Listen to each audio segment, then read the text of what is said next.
At this time, all participants are in a listen-only mode. Later, we will conduct a question-and-answer session. Instructions will be given at that time. If you should require assistance during the call, please press star then 0. And I would now like to turn the conference over to our host, Dr. Barbara Ferrer. Please go ahead, Doctor. Good afternoon, everyone. And I want to begin by just thanking everybody, residents, businesses, who have been doing their part to slow the spread of COVID-19. We do continue to be cautiously optimistic that all of the sacrifices and the hard work that we've seen across our county is working, and that we're in fact back to slowing the spread. I do want to share with you some of the data that gives us a reason for this cautious optimism. And I'm going to start with some slides that demonstrate some of the decreases and the stabilizing of what I call our key indicators. So if we can see the first slide. This graph shows the 3-day average of the daily number of people who are hospitalized for COVID-19 over the last month, and we're looking at from July 17th to August 14th. And it shows that in the last month, the daily hospitalizations have decreased steadily, and it's actually by 37%, from 2,219 cases per day in the hospital in mid-July to 1,388 cases in mid-August.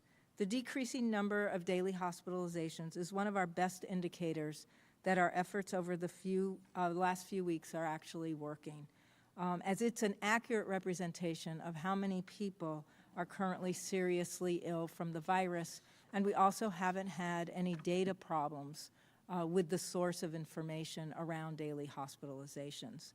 And I'll take the next slide. This slide is showing us the daily new cases of COVID-19 over the last month, again, the same time period, the middle of July till the middle of August. And we know that these numbers are not, unlike hospitalization data, entirely accurate, because we're still missing a few cases from the backlog with the state's electronic lab reporting.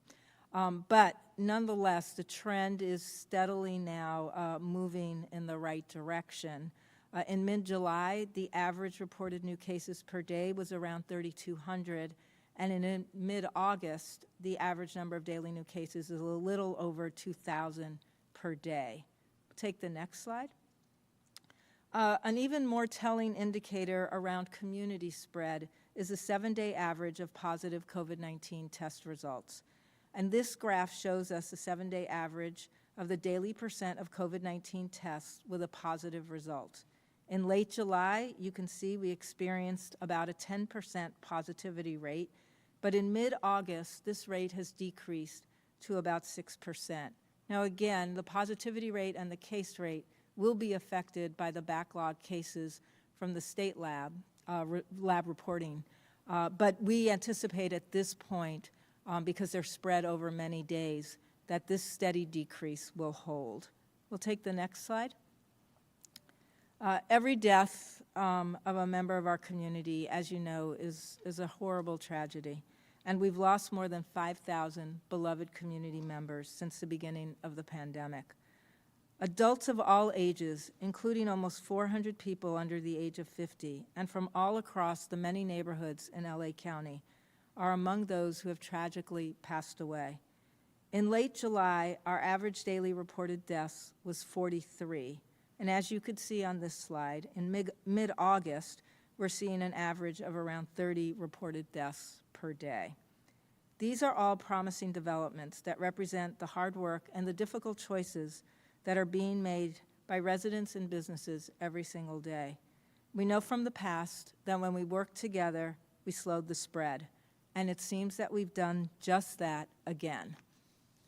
I hope this data reminds all of us of the power our actions have in preventing serious illness and saving lives. And again, I want to just say how grateful I am for everyone who's doing their part to make sure that we slow the spread of COVID-19.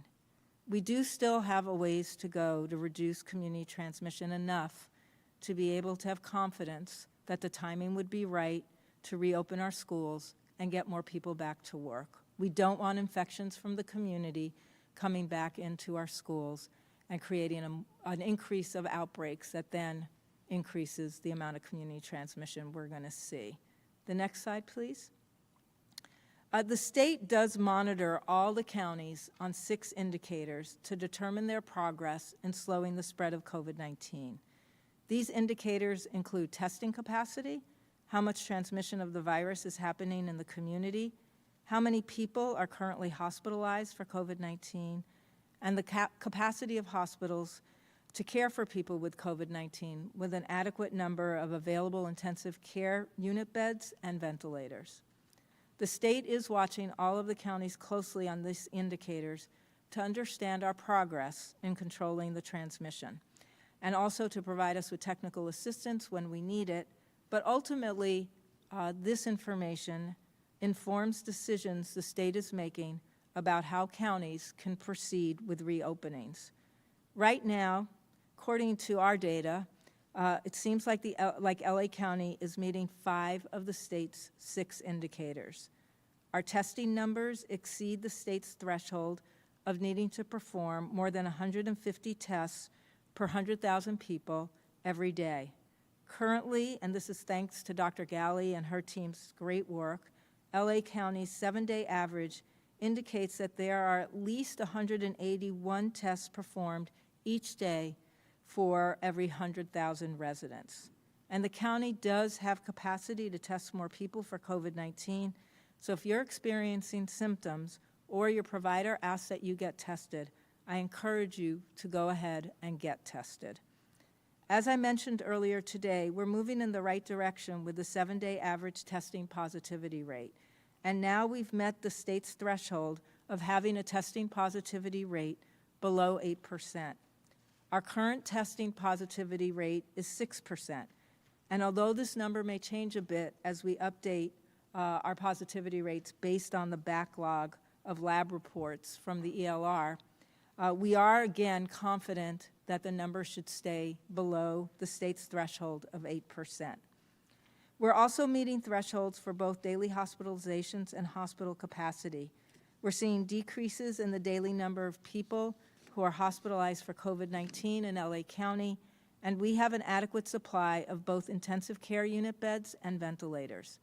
33% of our ICU beds are currently available, and 63% of ventilators across the county are currently available. Where we still are falling short is on our case rate. This is the number of positive cases in LA County per 100,000 people over a 14-day period. Our 14-day case rate per 100,000 people is now 295, which is significantly higher than the state's threshold of having fewer than 100 cases per 100,000 people. However, our case rate is falling. We dropped from 335 cases per 100,000 people last week to 298 cases per 100,000 residents yesterday. And I want to thank everyone for helping us get to this point. Now I'm going to switch to update you on our daily status. I am sad to report an additional 19 deaths today. 7 of the people who died are over the age of 80, and 6 people who passed away had underlying health conditions. 5 of the people who died are between the ages of 65 and 79, and 3 people who passed away in this age group had underlying health conditions. 4 people who died are between the ages of 50 and 64, and 2 people had underlying health conditions. 2 of the people who died are between the ages of 30 and 49, and 1 person had underlying health conditions in this age group. 1 person who died was between the ages of 18 and 29, and this person also had underlying health conditions. This does bring the total number of deaths across our county to 5,273. And so many across our communities have experienced the loss of a loved one who passed away from COVID-19. And I know you all join me in telling folks that we're so sorry for your loss, and we do think of you every single day. 92% of people who have passed away from COVID-19 did have underlying health conditions. For the 4,960 people who passed away where race and ethnicity has been identified, 50% are Latinx, Latino, Latina, 24% are white, 15% are Asian, 10% are black, Slightly less than 1% are Native Hawaiian or Pacific Islander, and 1% identified with another race or ethnicity. We are reporting today 1,185 new cases.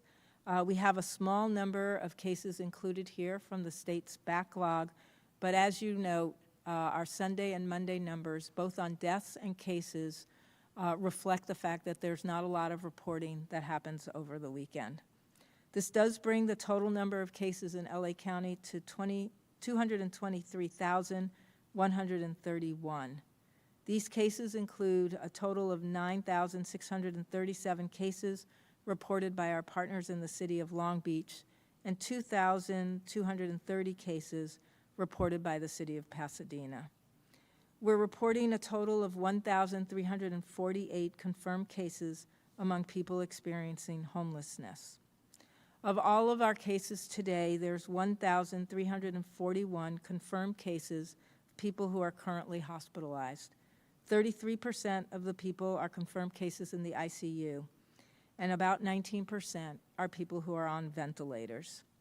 We have investigated a total of 1,481 residential congregate settings and non-residential settings with at least one confirmed case of COVID-19.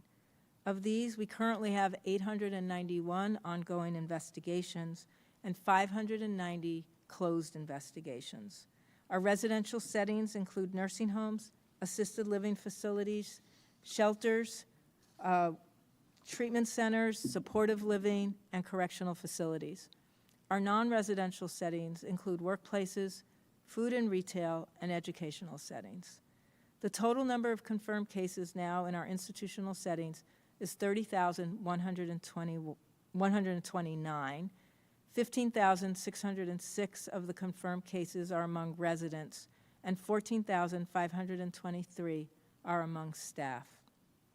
We're sad to report that we've had a slight increase in the number of residents who have died from COVID-19. The number is now 2,423. 2,194 of the people who died in institutional settings did reside in our skilled nursing facilities. Of the 19 newly reported deaths today, 7 were people who were residing in our skilled nursing facilities. Our hearts go out to everyone who's grieving a loved one who passed away in an institutional setting. You're in our thoughts and, of course, in our prayers. We are reporting 3,502 confirmed cases at some point in the jails. 3,115 are among people who are incarcerated, and 387 are among staff. The Sheriff's Office is reporting today for their facilities 28 people who are incarcerated who are positive, 57 people who are incarcerated and are in isolation, and 957 people who are incarcerated that are quarantined. There are 199 cases in the state prison, 139 are among people who are incarcerated, and 60 are among staff. And there are 758 cases in the federal prison facilities. 742 are among people who are incarcerated, and 16 are among staff. And there's 137 cases in the juvenile facilities. 58 are among youth, and 79 are among staff. Over 2 million people have been tested and had results reported in LA County, and 10% of the people who were tested were positive. I wanted to also update everyone on contact tracing and our program and all of the changes we've made to our program to really encourage people to be able to fully participate. And remember, we do our contact tracing for people who have either tested positive or are close contacts of people who have tested positive. As you know, contact tracing is one of the tools that we're using in our efforts to slow the spread of COVID-19. And we've been doing contact tracing since the first cases arrived in the early spring. And we continue to do contact tracing even though the number of cases we see every day have increased over the summer. Since we started doing our contact tracing, we've issued more than 230,000 isolation and quarantine orders to people who were infected by the virus or people who were exposed to the virus. Of those, we've issued 177,959 orders for people to isolate, and we've issued 51,418 orders for people to quarantine. These are close contacts of infected people. Everybody who we've spoken to and issued an order has also received support from the county so that they would be able to successfully isolate and/or quarantine. This next graph shows the percent of people who tested positive for COVID-19 and completed an interview with a contact tracer. And as you can see, our numbers is going up. And we'll take the next slide. Since the beginning of August, we've completed interviews. Our completion rate for interviews increased about 20%, from 63% of cases completing the interview to, as of this weekend, 75%. This graph shows us the percent of people who were a close contact of a person testing positive who's completed an interview with a contact tracer. Since the beginning of August, we've also seen that this number has fluctuated between 51% and 71%. But in both cases, with our cases and our contacts, we have seen that the volume of completed interviews has been increasing. The next slide, please. Both of the graphs that we showed a minute ago show that some of the changes we've made, our outreach efforts along with our incentive program, may be helping residents feel more comfortable participating in our contact tracing efforts. And as you can see from this slide, at the place where the arrow is, that's where we introduced our incentive program. And we've seen increases in the percent of interviewed cases that provided us with information on their contacts, from around 35% before we had the incentive program and the additional outreach, to almost 60% of cases completing the interview by providing us with contact information on August 12th. And I do want to thank everyone for spreading the word that our contact tracers are here to help anyone with a positive test result and their close contacts. If you have had a positive test result for COVID-19 in the last 10 days and you haven't yet spoken to a DPH contact tracer, we have a toll-free number that we ask that you call.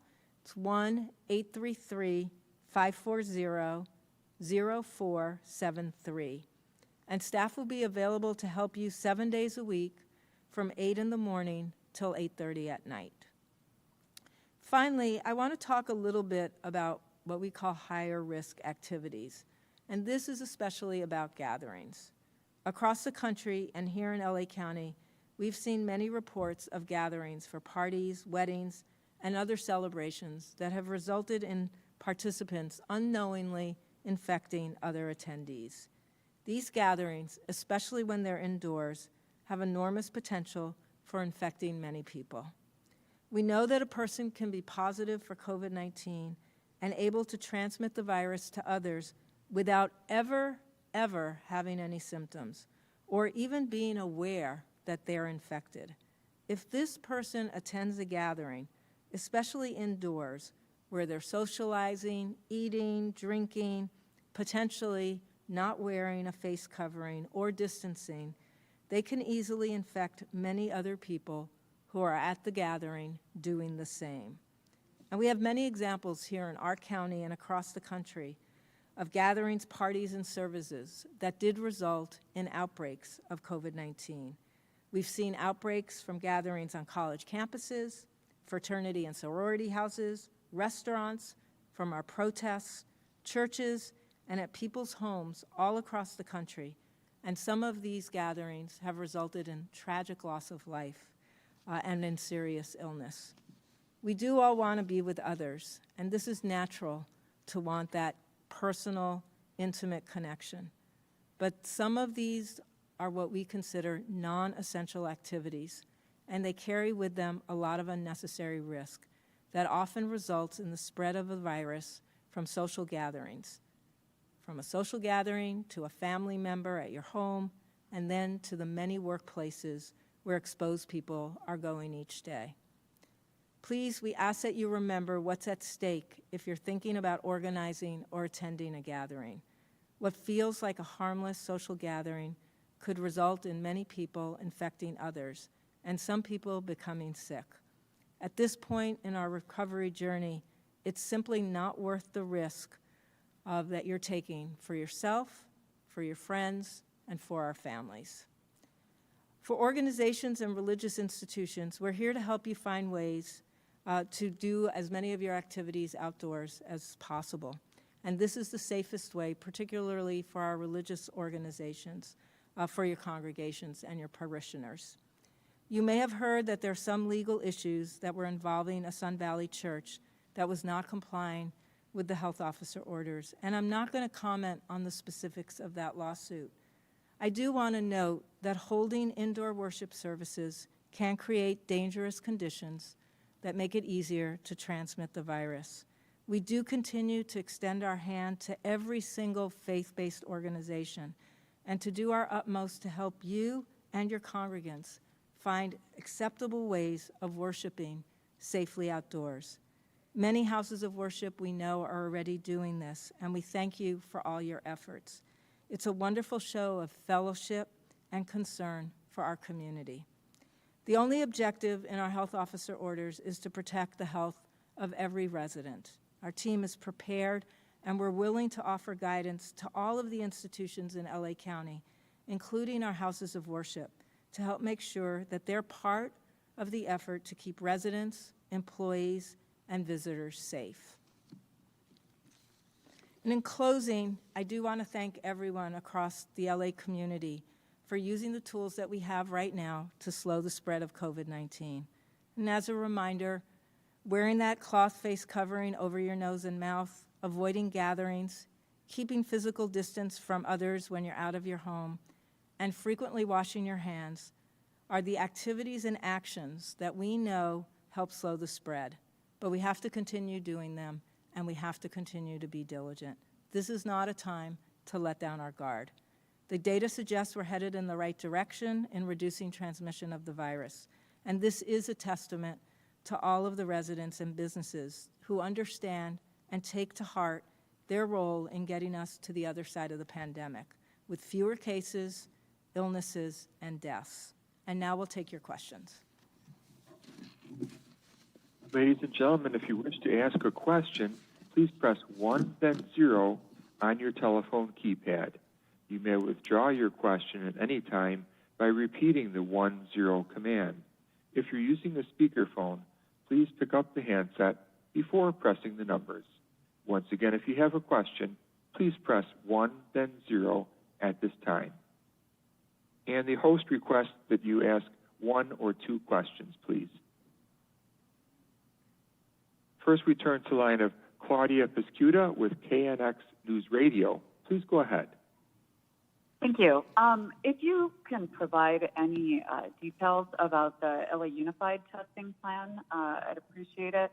Also, if you can update us on how the clearing of the backlog is going, and when the numbers from those 2 weeks that were affected, when they're going to be updated, like how are you going to do that and update the positivity rate and all that? And I'm also wondering if people are using cooling centers, given concerns about COVID, and if you've had any heat-related deaths reported. Thank you.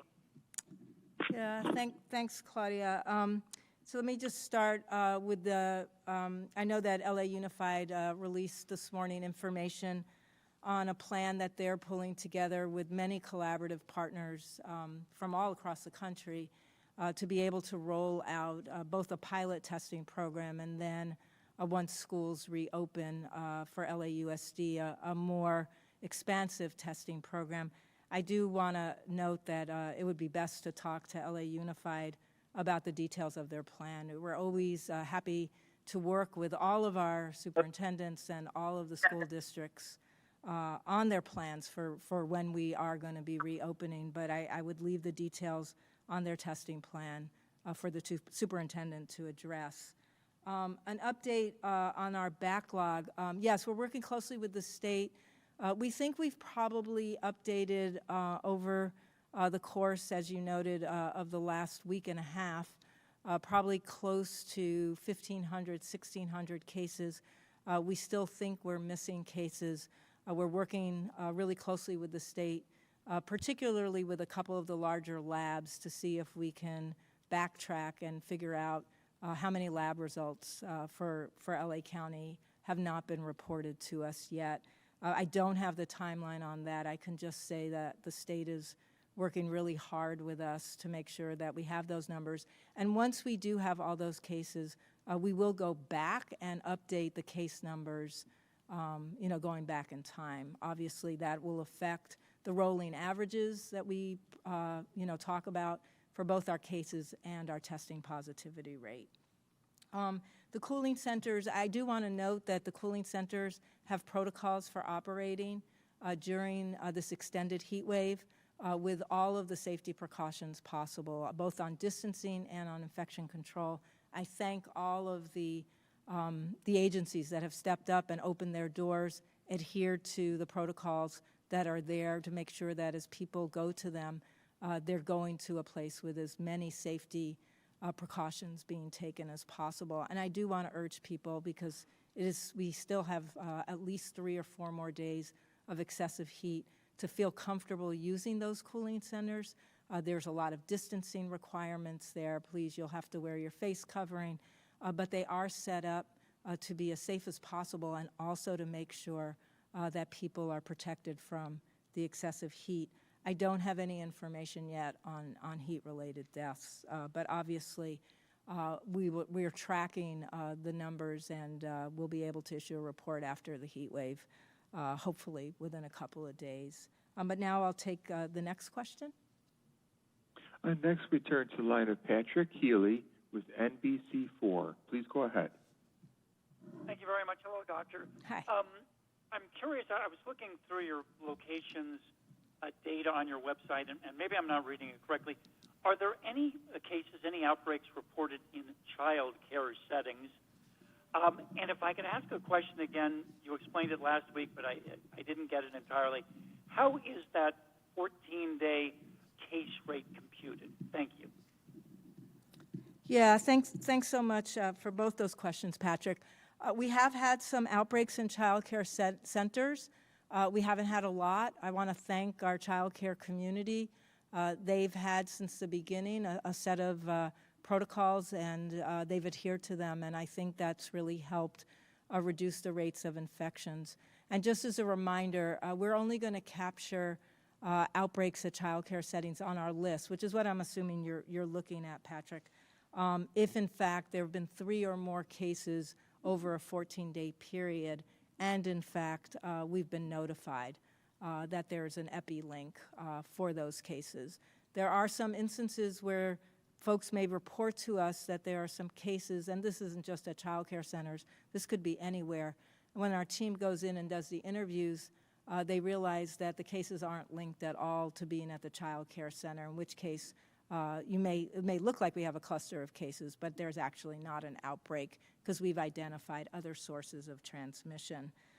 In terms of the 14-day case rate, it's a rolling average of the case rate over 14 days.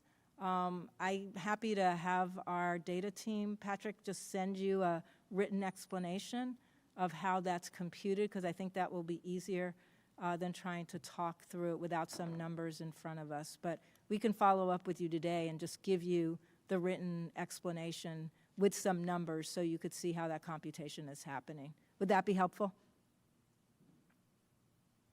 I guess, I don't know if I could talk to you again, but that's what we'll do, Patrick. So, and I'll take the next question. And next we turn to the line of Jackie Fortier with KPCC Public Radio. Please go ahead.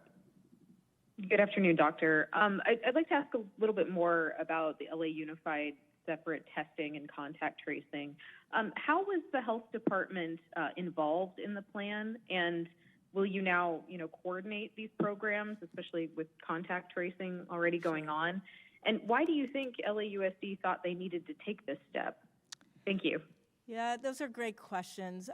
So, let me just start with the contact tracing. I mean, all contact tracing throughout the entire county has to be done by the Department of Public Health. People cannot actually set up separate systems for contact tracing. I mean, first of all, this is all HIPAA-protected information. Second of all, the contact tracing, even in situations where there's minimal exposures, oftentimes involves our team needing to look sort of outside the school. In other words, the school is not a bubble. No school's a bubble. People who work there and people who attend those schools live in our communities, and they have many other contacts in the community.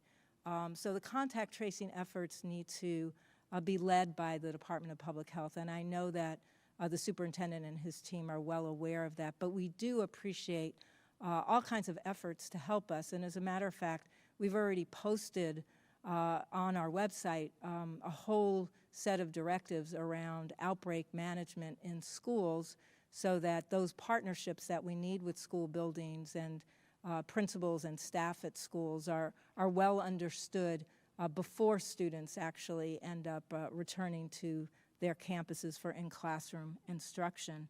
And again, I want to applaud the superintendent and his team for reaching out to so many partners to put in place a plan that they feel works best for their community. And again, we're here to be helpful, and we know that every community is slightly different. We also know that to open schools successfully, you have to have a good partnership with the school administrators, with the teachers and the staff, with parents and with community-based organizations. I do want to note that sometimes people hear like there's going to be a testing program and we don't have to worry about anything. And I want to make sure everyone understands that that's just not possible right now. The only kind of testing program that would work would be every single person testing every single day. And we don't have that capacity or those tools on testing to offer at this point in time. Testing does help identify, particularly if we have an outbreak situation, it does help us identify very quickly close contacts that may be positive, and it helps us move people out of the school community into isolation and quarantine. But routine testing plays a very different role, and it is not a substitute. It can never be a substitute for infection control, and source control, and all the distancing. So schools will still need to go ahead and adhere to all of the directives that are in place. These are universal precautions that every school must take so that every day when students, teachers, and staff arrive in a building, they have as much safety as possible. And with that, we'll take the next question. And next we turn to the line of Nathan Solis with Courthouse News Service. Please go ahead. Hi, thank you for taking my question. I'm just curious to know, since we're starting to see downward trends, how the county intends to not have a repeat with what happened earlier this year when it seemed like we were starting to be a model state, and then we found ourselves in a pretty bad situation. And then I'm curious to know if the county intends to do anything else with regards to rent relief. It seems like there are thousands of evictions that are just waiting to be served when that becomes an option again for the courts. And I'm just curious to know what's going to happen with all of these renters who are going to be forced to leave their homes and maybe won't be able to find any suitable housing during the pandemic. Thank you. Yeah, thanks so much. Let me just talk about how are we going to make sure we don't have another surge now that we're starting to bring transmission rates down again. This is a new virus. I think every day we're all learning something new about how we can best approach our recovery journey. We definitely have learned that we need to make sure that nobody misreads our data now to actually feeling like rates are so low, we can just go back to normal. I think one of the mistakes we made in the past was not being clear enough that in fact just because we were starting to go on our recovery journey and we're starting to reopen some sectors, I think a lot of us felt like, okay, well, we're getting back to normal, and we're just not getting back to normal right now. We are creating a new normal. It will continue to have and request of all of us the ability to make some modifications, and it will have some restrictions in place. And I think we're going to continue to go down this road of looking at our data and making sure that our messaging is clear about how we can continue this recovery journey. The state has also been really helpful. As you all know, we cannot get children back into our schools, even through a waiver process, until community transmission rates are at or below 200 cases per 100,000. I think these benchmarks that are sensible benchmarks that say something about look at the data, see how much community transmission there is, and then make decisions about how you can do the most essential services you want to do as a community. I think here in LA County, everyone's clear. We want to create a low enough rate of transmission that we can start reopening our schools with as much safety as possible.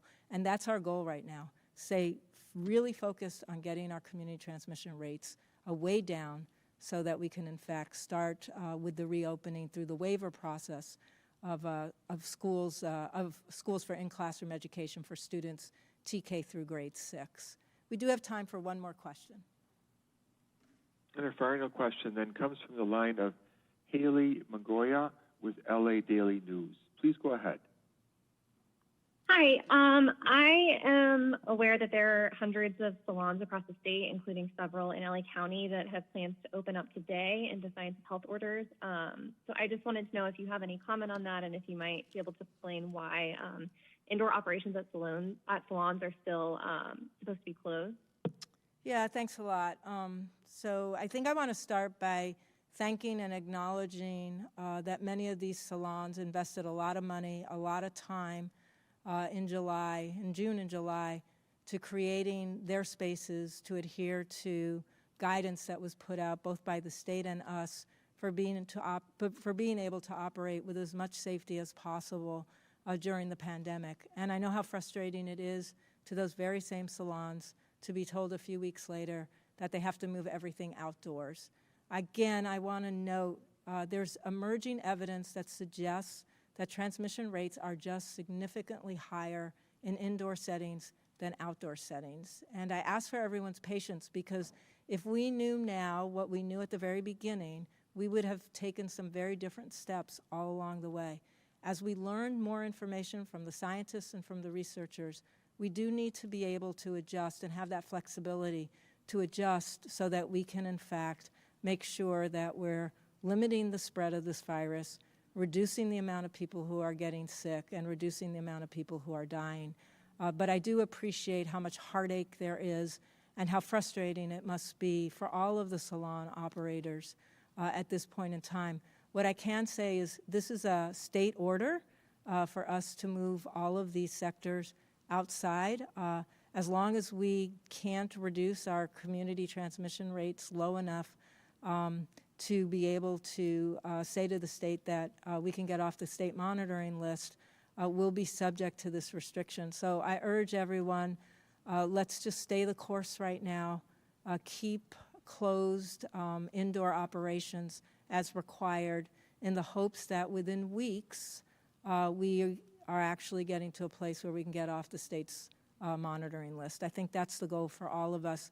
That would mean that we have much lower rates of transmission, and because we have lower rates of transmission, there's less risk when people move some of these activities back inside. But now it actually is not allowed by the state order, and we've mirrored that with the county health officer order as well. So I urge people to stay the course. We all have to do what's right now to try to reduce the rates across the board. And the hope would be in a few weeks we get back and we can revisit this with the state and our status on the monitoring list. So thank you very much. We'll now turn to remarks in Spanish from Jackie Valenzuela.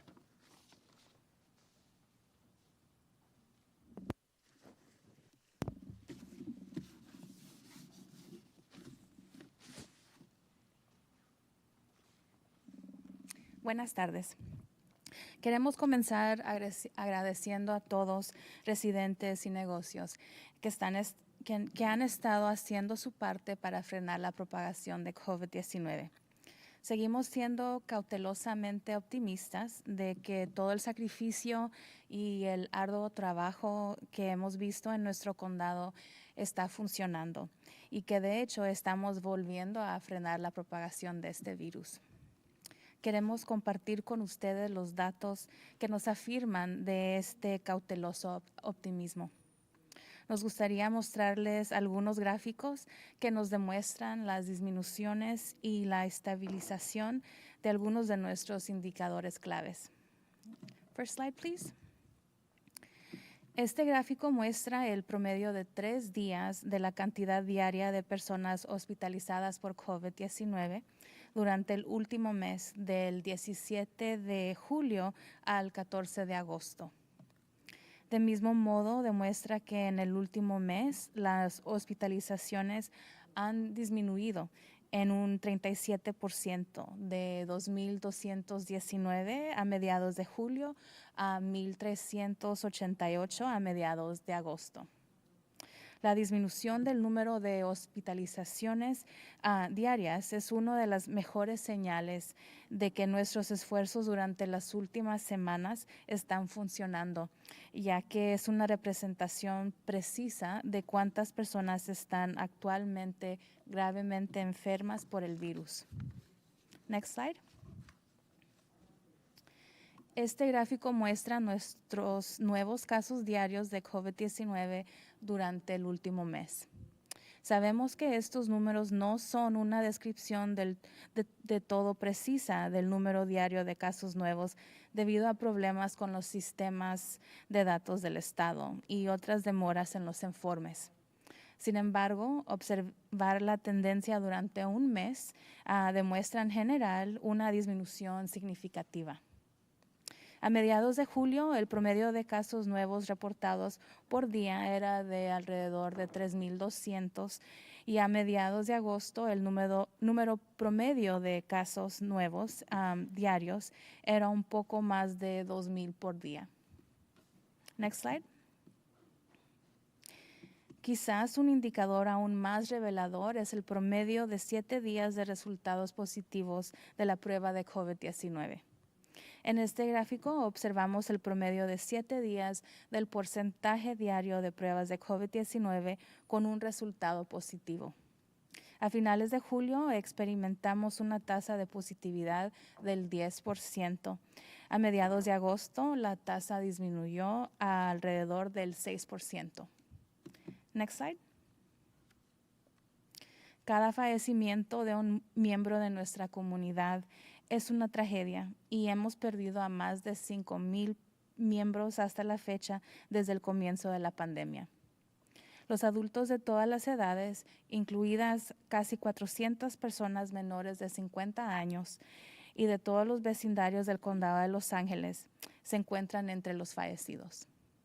A fines de julio, nuestro promedio diario de fallecimientos reportados era de 43. Ahora, a mediados de agosto, estamos viendo un promedio de alrededor de 30 fallecimientos al día. Todos estos son avances prometedores que representan el arduo trabajo y las difíciles decisiones que toman los residentes y las empresas todos los días. Sin embargo, sabemos por los meses anteriores que cuando trabajamos juntos, desaceleramos la propagación y parece que lo hemos hecho nuevamente. Esperamos que estos datos nos recuerden a todos el poder que tienen nuestras acciones para prevenir enfermedades graves y salvar vidas. Y nuevamente volvemos a reiterar que estamos muy agradecidos con todos a los que están haciendo su parte para frenar la propagación. Todavía tenemos un camino por recorrer para reducir la transmisión comunitaria lo suficiente como para poder reabrir nuestras escuelas y hacer que más personas vuelvan a trabajar. Next slide. El Estado está viendo de cerca 6 indicadores para todos los condados para determinar su progreso en la en frenar la propagación de COVID-19.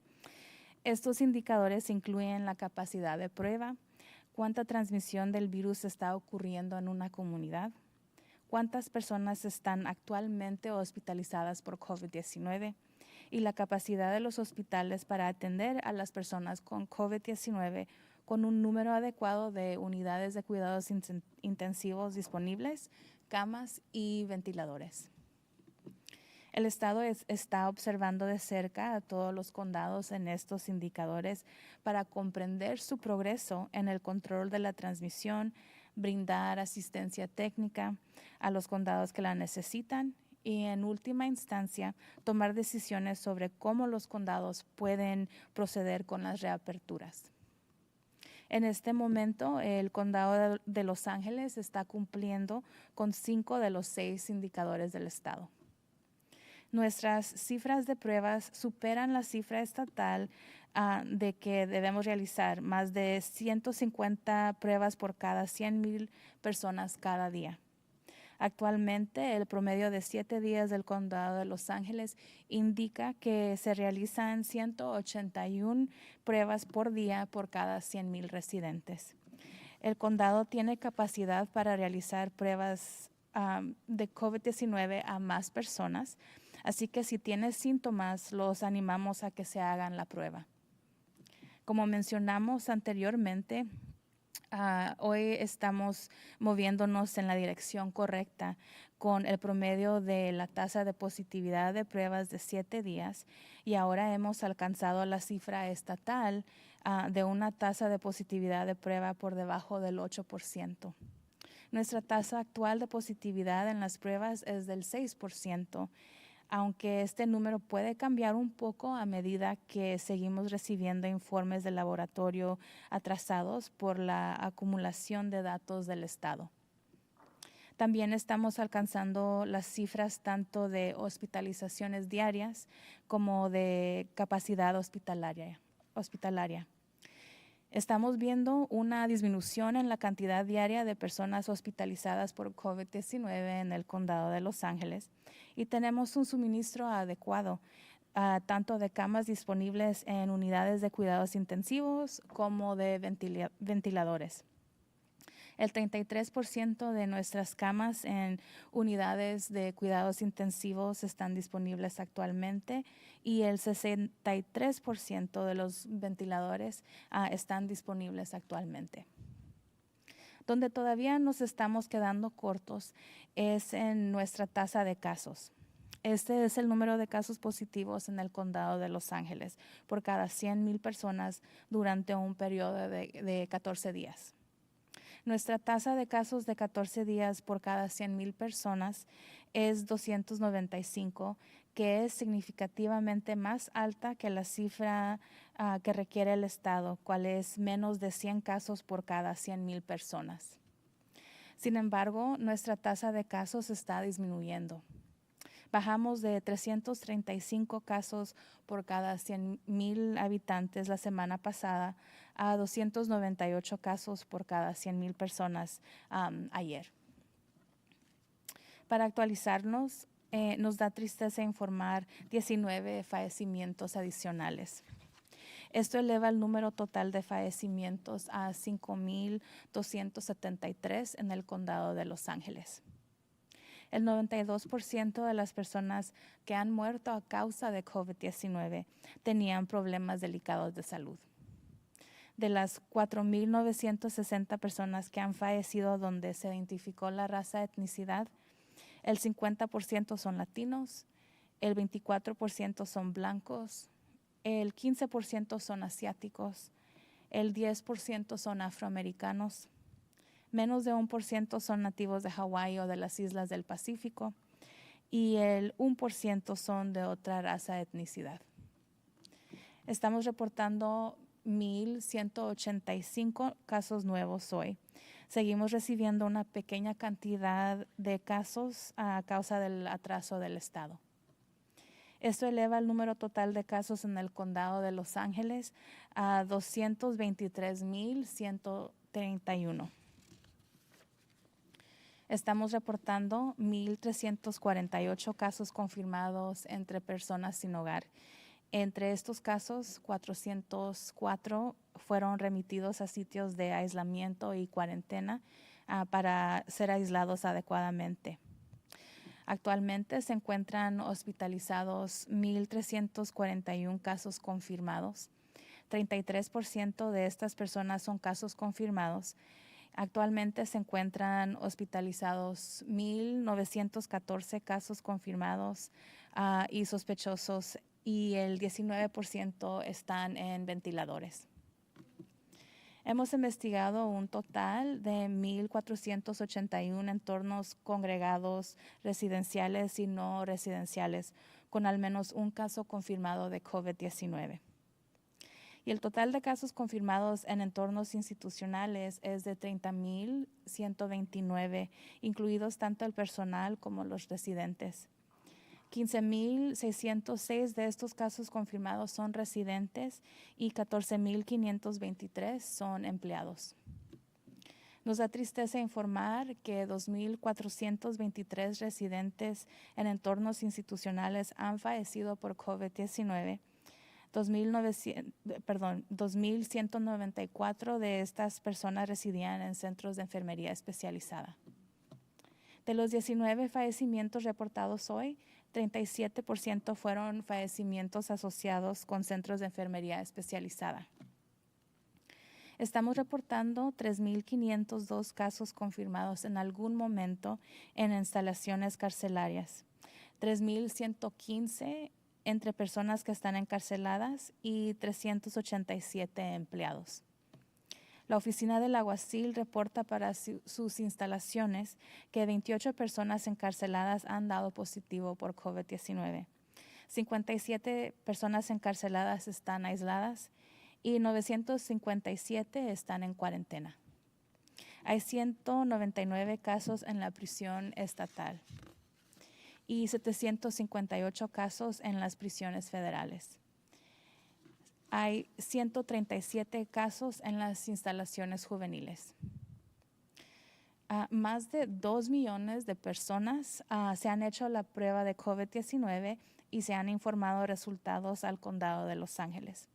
El 10% de estas pruebas dieron resultados positivos.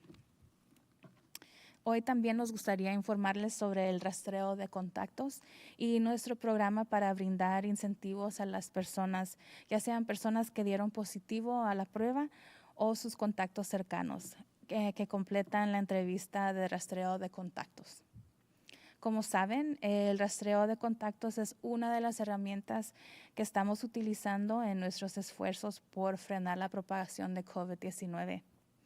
Nos hemos dedicado al rastreo de contactos desde que vimos los primeros casos en la primavera y seguimos haciendo el rastreo de contactos, incluso cuando el número de casos ha aumentado durante el verano. Desde entonces, hemos emitido órdenes de aislamiento y cuarentena a casi 230,000 personas infectadas o expuestas al virus. De ellos, 177,959 fueron órdenes de aislamiento para personas infectadas y 51,418 fueron órdenes de cuarentena para contactos cercanos de personas infectadas. Next slide. Este gráfico muestra el porcentaje de personas que dieron positivo por COVID-19 y que completaron una entrevista con un rastreador de contactos. Desde principios de agosto, las entrevistas completadas han aumentado a un 20%, de 63% de los casos que completaron la entrevista a partir de este fin de semana al 75%. Next slide.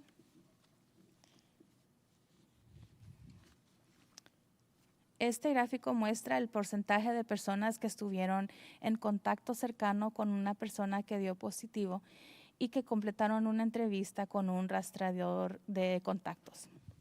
Desde principios de agosto, hemos visto este número variar del 51% al 71% y hemos tenido éxito en llegar a ambos casos y sus contactos a pesar de que la cantidad de casos ha aumentado. Next slide. Ambos gráficos muestran nuestros esfuerzos de alcance comunitario junto con nuestro programa de incentivos. Pueden ayudar a los residentes a sentirse más cómodos participando en los esfuerzos de rastreo de contactos.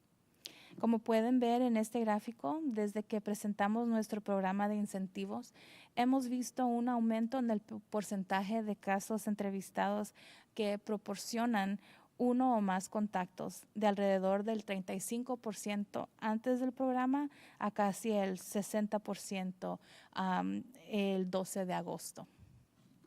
Agradecemos a todos por hacer correr la voz de que nuestros rastreadores de contactos están aquí para ayudar a cualquier persona con un resultado positivo en la prueba y a sus contactos cercanos.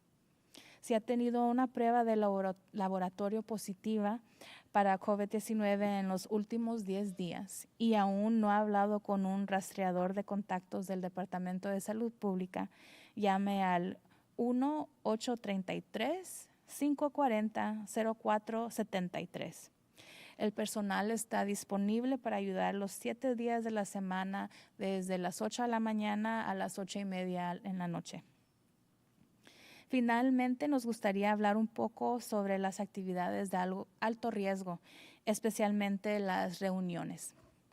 En todo el país y aquí en el condado de Los Ángeles, hemos visto muchos informes de reuniones, de fiestas, bodas y otras celebraciones que han provocado que un participante infecte a otras personas sin saberlo.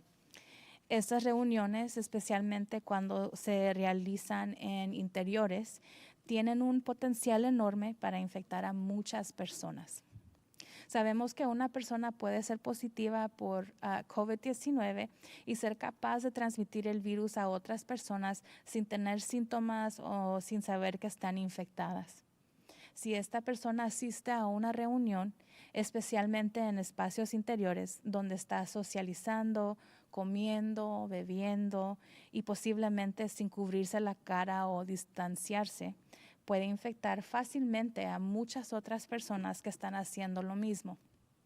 Hay muchos ejemplos aquí en el condado de Los Ángeles y en todo el país donde reuniones, fiestas y servicios resultaron en un brote de COVID-19. Hemos visto brotes de reuniones en instalaciones universitarias, restaurantes, protestas, iglesias y hogares de personas en todo el país con resultados trágicos, incluidas personas que sufren enfermedades graves y lamentablemente fallecen. Todos queremos estar con nuestras amistades y seres queridos. Es natural querer esa conexión. Pero estas actividades no esenciales conllevan muchos riesgos innecesarios que a menudo resultan en la propagación del virus de las reuniones sociales a los miembros de la familia en su hogar y a los muchos lugares de trabajo donde las personas expuestas van todos los días. Recuerde lo que está en juego si está pensando en organizar o asistir a una reunión. Lo que se siente como una reunión social inofensiva podría provocar que muchas personas infecten a otras y que algunas personas se enfermen. En este punto de nuestro viaje hacia la recuperación, simplemente no vale la pena arriesgar nuestra salud, la de nuestros amigos y nuestra familia. Para organizaciones e instituciones religiosas, estamos aquí para ayudarlos a encontrar formas de realizar servicios al aire libre que sean lo más seguros posibles para sus congregaciones. Es posible que haya escuchado sobre algunos de los problemas legales que involucran una iglesia de Sun Valley que no ha estado cumpliendo con las órdenes del oficial de salud. No podemos comentar sobre los detalles de la demanda. Sin embargo, realizar servicios de adoración en interiores puede crear condiciones peligrosas para la transmisión del virus. Continuamos extendiendo nuestro apoyo a todas las organizaciones religiosas y haciendo todo lo posible para ayudarlas a encontrar formas de adorar de manera segura al aire libre. Muchos lugares de adoración ya están haciendo esto y les agradecemos todos sus esfuerzos. Es una maravillosa muestra de compañerismo y preocupación por nuestra comunidad. El único objetivo de nuestras órdenes de salud es proteger la salud de todos nuestros residentes. Nuestro equipo está preparado y dispuesto a ofrecer orientación a todas las instituciones del Condado de Los Ángeles, incluidas las organizaciones religiosas, para ayudarles a mantener seguros a los residentes, empleados y visitantes. Por último, nuevamente queremos agradecerles a todos en la comunidad del Condado de Los Ángeles que están utilizando las herramientas que tenemos para frenar la propagación de COVID-19. Usar una cubierta de tela para la cara que cubra la nariz, la boca y evitar las reuniones, mantener la distancia física cuando estamos fuera de nuestras casas y lavarse las manos con frecuencia son actividades que han demostrado ayudar a frenar la propagación, pero todos debemos realizarlas y ser diligentes. Los datos sugieren que vamos en la dirección correcta para reducir un testimonio de que todos los residentes y negocios comprenden y toman en serio su papel para llevarnos al otro lado de esta pandemia con menos casos, enfermedades y fallecimientos. And now we'll go on to remarks in Armenian by Nona Oganesian.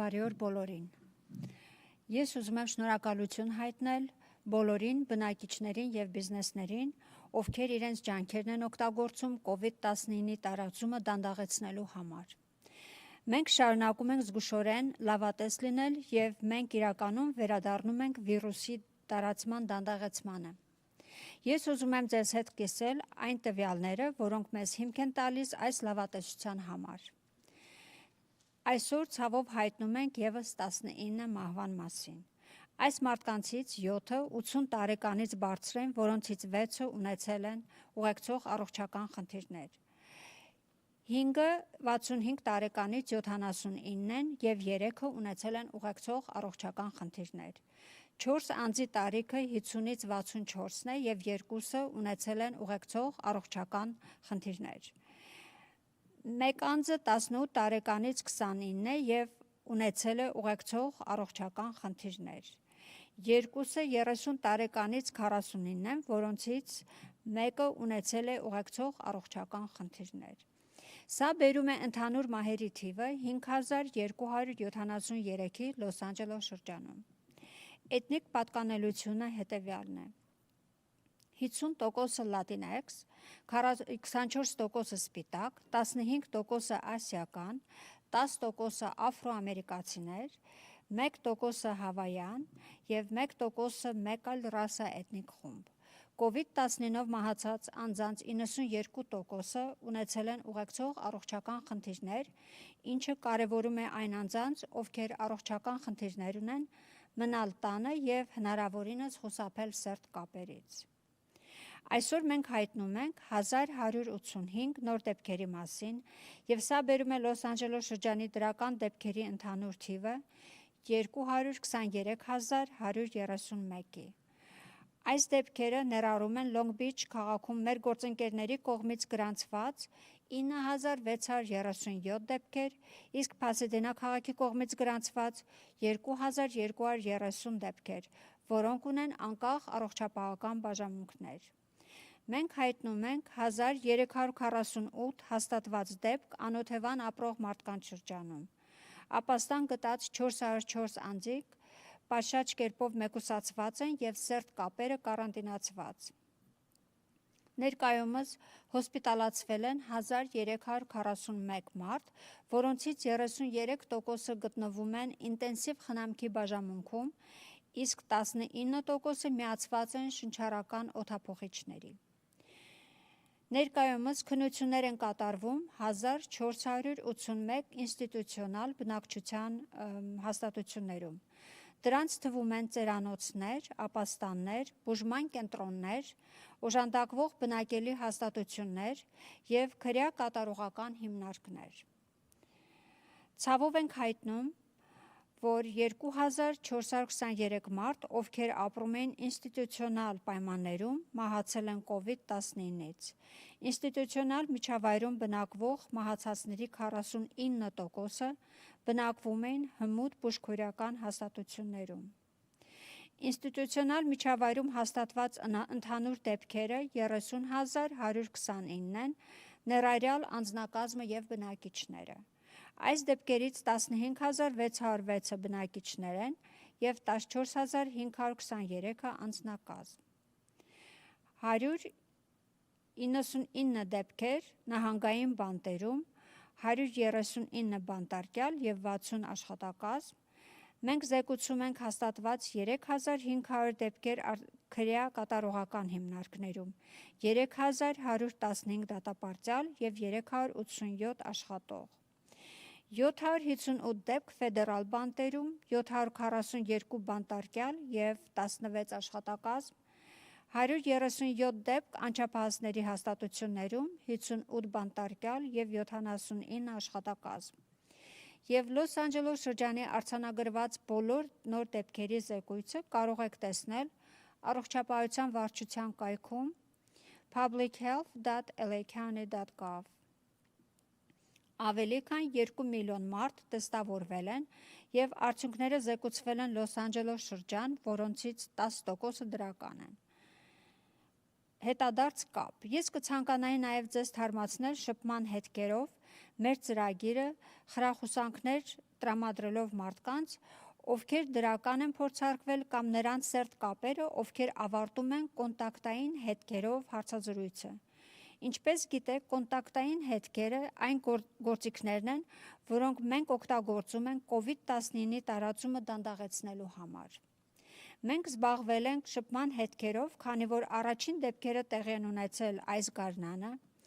և մենք շարունակում ենք կոնտակտային հետագիծը նույնիսկ ամառվա ընթացքում, երբ դեպքերի թիվը աճել է։ Այս ժամանակից ի վեր մենք ավելի քան մեկուսացման և կարանտինային հրամարներ ենք տվել վիրուսով վարակված կամ դրան ենթարկված գրեթե 230,000 մարդկանց։ Դրանցից 177,959 մեկուսացման կարգադրություններ էին, ովքեր վարակվել էին, իսկ 51,419-ը կարանտինային հրամաններ էին վարակված մարդկանց կոնտակտները դանդաղեցնելու համար։ Վերջապես ես կցանկանայի մի փոքր խոսել վտանգավոր գործողությունների մասին, հատկապես հավաքույթների մասին։ Ողջ Լոս Անջելես շրջանում մենք տեսնում ենք հարսանիքների և այլ տոնակատարությունների, հավաքույթների բազմաթիվ զեկույցներ, որոնց արդյունքում մասնակիցը անգիտակցաբար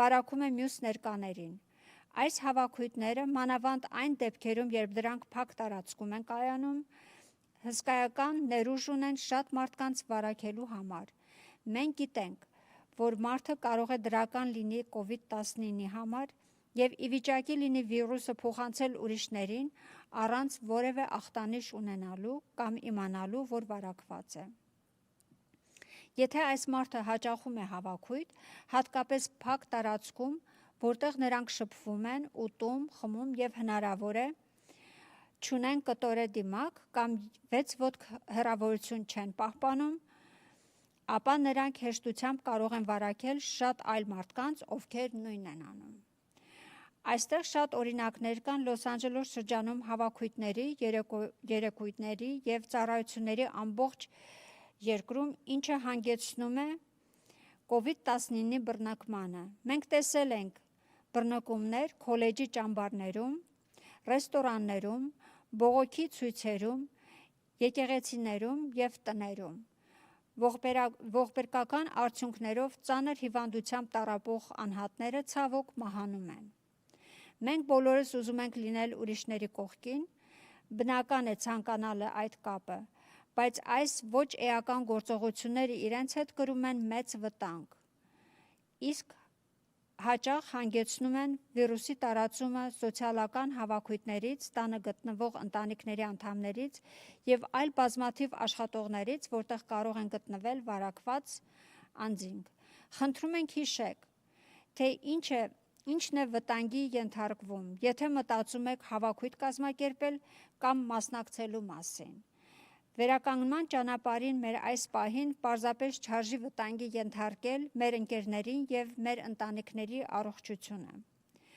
Կազմակերպությունների եւ կրոնական հաստատությունների համար մենք այստեղ ենք, որպեսզի օգնենք ձեզ գտնել ձեր ժողովների համար հնարավորինս անվտանգ ծառայություններ անցկացնելու եղանակներ։ Գուցե դուք լսել եք մի շարք իրավական հարցերի մասին, որոնք կապված են Sun Valley եկեղեցու հետ, որը չի համապատասխանել առողջապահության պատասխանատուի կարգադրություններին։ Ես չեմ կարող մեկնաբանել դատական գործի առանձնահատկությունները։ Այնուամենայնիվ, փակ երկրպագության ծառայության անցկացումը կարող է վտանգավոր պայմաններ ստեղծել վիրուսի փոխանցման համար։ Մենք շարունակում ենք ձեռք մեկնել բոլոր հավատքի կազմակերպություններին եւ ամեն ինչ անել, որպեսզի օգնենք նրանց գտնել դրսում երկրպագելու անվտանգ եղանակներ։ Շատ երկրպագուներ արդեն անում են դա, եւ մենք շնորհակալություն ենք հայտնում ձեր բոլոր ջանքերի համար։